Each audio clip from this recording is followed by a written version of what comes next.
ഇന്ന് നമുക്ക് ദിവസങ്ങളോളം കേടുകൂടാതെ സൂക്ഷിക്കാൻ പറ്റിയ സ്നാക്ക് കണ്ട് നോക്കാം. അപ്പോൾ ഇതുണ്ടാക്കിയെടുക്കാനായിട്ട് 250 കപ്പിന് 1.5 കപ്പ് മട്ട റൈസ് നമുക്കൊരു ബൗളിലേക്ക് അങ്ങ് ഇട്ട് കൊടുക്കണം. ഇനി ഇത് 3-4-5 പ്രാവശ്യം വെള്ളം ഒഴിച്ചിട്ട് നന്നായിട്ട് കഴുകിയെടുക്കാം. കഴുകിയെടുത്തതിന് ശേഷം നമുക്കിനി ഇത് ഒരു അരിപ്പയിലേക്ക് മാറ്റി കൊടുത്തിട്ട് ഇതിൻ്റെ വെള്ളം മുഴുവനായിട്ടും കളഞ്ഞെടുക്കാവുന്നതാണ്. ഇനിയൊരു കടായി ചൂടായി അതിലേക്ക് ഈ അരി ഇട്ട് കൊടുത്തിട്ട് നമുക്ക് തുടർച്ചയായിട്ട് ഇളക്കി കൊടുത്തിട്ട് നന്നായിട്ടൊന്ന് വറുത്തെടുക്കണം. ഫ്ലെയിം മീഡിയം ഫ്ലെയിമിലാണ് വെച്ച് കൊടുത്തിട്ടുള്ളത്. ഇതുപോലെ നന്നായിട്ട് വറുത്തെടുത്തതിന് ശേഷം നമുക്കിനി ഇത് പെട്ടെന്ന് തന്നെ മറ്റൊരു പാത്രത്തിലേക്ക് അങ്ങ് മാറ്റി കൊടുക്കാവുന്നതാണ്. ഈ കടായിൽ തന്നെ വെച്ച് കൊടുക്കേണ്ട, അപ്പം ഈ കടായിയുടെ ചൂട് കൊണ്ട് ഇതിൻ്റെ അടിഭാഗം കരിഞ്ഞു പോകും. ഇനിയൊരു കടായി ചൂടായതിലേക്ക് 1 ടേബിൾ സ്പൂൺ നെയ്യ് ഒഴിച്ചു കൊടുക്കണം. ഇനി ഈ നെയ്യ് ചൂടായതിന് ശേഷം നമുക്കിതിലേക്ക് അരി അളന്നെടുത്ത അതേ കപ്പിന് തന്നെ 1.5 കപ്പ് തേങ്ങ ചിരവിയത് ചേർത്ത് കൊടുക്കാം. ഇനി ഇതും നമുക്ക് നല്ല പോലെ ഒന്ന് വറുത്ത് കൊടുക്കാവുന്നതാണ്. മീഡിയം ടു ലോ ഫ്ലെയിമിലാണ് വെച്ച് കൊടുത്തിട്ടുള്ളത്. ഇതുപോലെ തുടർച്ചയായി ഇളക്കി കൊടുത്തിട്ട് ഇതുപോലെ ഗോൾഡൻ കളർ ആകുന്ന സമയത്ത് നമുക്കിത് കോരി മാറ്റാം. ഇനി നമുക്ക് അതേ കടായിലേക്ക് തന്നെ 1/4 കപ്പ് അണ്ടിപ്പരിപ്പ് ഇട്ട് കൊടുത്തിട്ട് അതും ഒന്ന് വറുത്ത് കോരണം.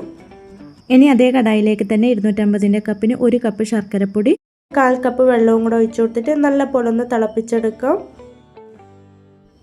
അങ്ങനെ ഇപ്പോൾ ഇതിപ്പോൾ നന്നായിട്ട് തിളച്ചിട്ടിട്ടുണ്ട്. ഇനി നമുക്ക് ഫ്ലെയിം ഓഫാക്കി കൊടുക്കാം. ഇനി നമുക്ക് മിക്സിയുടെ ചെറിയ ജാറിലേക്ക് നമ്മൾ നേരത്തെ വറുത്ത് മാറ്റി വെച്ച അരിയുടെ പകുതി അങ്ങ് ഇട്ട് കൊടുക്കണം.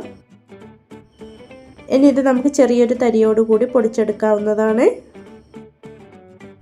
പിന്നെ ബാക്കിയുള്ള അരിയും ജാറിലേക്ക് ഇട്ട് കൊടുക്കണം. കൂടെ നമ്മൾ നേരത്തെ വറുത്ത് മാറ്റി വെച്ച അണ്ടിപ്പരിപ്പും അതും കൂടി ഇട്ട് കൊടുത്തിട്ട് നല്ല പോലെ ഒന്ന് പൊടിച്ചെടുക്കാം. ഇനി ഇതിലേക്ക് നമ്മൾ നേരത്തെ വറുത്ത് മാറ്റി വെച്ച ആ തേങ്ങ അങ്ങ് ഇട്ട് കൊടുക്കണം. ഇതുപോലെ തേങ്ങ ഇട്ട് കൊടുത്തതിന് ശേഷം 1/2 ടീസ്പൂൺ ഏലക്കാപ്പൊടി, 1/2 ടീസ്പൂൺ ചെറിയ ജീരകത്തിൻ്റെ പൊടി, 1/2 ടീസ്പൂൺ ചുക്കുപൊടി ഇത്രയും ചേർത്ത് കൊടുത്തിട്ട് വീണ്ടും നമുക്ക് നന്നായിട്ടൊന്ന് മിക്സ് ചെയ്ത് യോജിപ്പിച്ച് കൊടുക്കാം. ഇനി ഇതിലേക്ക് നമ്മൾ നേരത്തെ ഉരുക്കി മാറ്റി വെച്ച ശർക്കരപ്പാനി ചേർത്ത് കൊടുക്കണം. ശർക്കരപ്പാനിക്ക് അത്യാവശ്യം നല്ല ചൂടുണ്ടായിരിക്കണം. ഇനി ഇത് നമുക്ക് നന്നായിട്ടൊന്ന് മിക്സ് ചെയ്ത് യോജിപ്പിച്ച് കൊടുക്കാവുന്നതാണ്. ഒരുപാട് കുഴഞ്ഞു പോകേണ്ട, ഈ ഒരു പാകത്തിനാണ് നമുക്ക് റെഡിയാക്കി എടുക്കേണ്ടത്.